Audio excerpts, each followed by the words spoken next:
Давайте Тарантиноның шедевры кино тарихындағы ең үздік туындылардың бірі «Криминальное чтиво» туралы талқылап жүрейік. Фильмнің шыққанына 21 жылдан асқан екен. Тарантинодан сұрайды екен да, сіз неге «Криминальное чтиводан мықтырақ фильм түсірмедіңіз деп. Сол кезде жауап береді екен. Кім түсірді деп. Сол себепті менің де ойымша бұл фильмнен асатын немесе тең түсетін фильмдердің саны аздау. Көрмеген адамдарға қысқаша түсіндіріп өтейін. Фильмде 3 оқиға баяндалады, хронологиялық бағытта емес, шатастырмалы түрде көрсетілген. Бірінші оқиға Винсент Вега мен Марселос Уоллестің әйелі екеуінің кездесуі. Екінші оқиға Алтын сағат деп аталады, боксер Бучтың оқиғасы ол жерде. Үшінші оқиға Тонау деп аталады, ол жерде Джулс, жаңағы Винсент Веганың серіктесінің оқиғасы. Көру барысында нағыз рахат аласың. Не деген сюжет, не деген диалогтар, мәңгілікке классика болып қалған көріністер, жалпы барлық жағынан топ, ешқандай минус таба алмайсың. Және фильмдегі мен үшін бір қызықты сәті, Винсент Вега деген кейіпкер әр әжетханадан шыққан сәтінде өміріне тікелей әсер ететін өте бір қиын оқиғалар орын ала бастайды. Тағы да бір қызықты факт, Стив Бушеми деген актер даяшының рөлін ойнайды. Ол оған дейін Тарантиноның бірінші фильмі «Бешеные псы» деген фильмде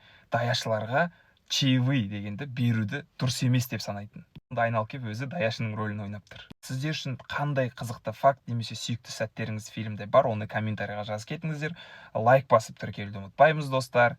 Сәттілік.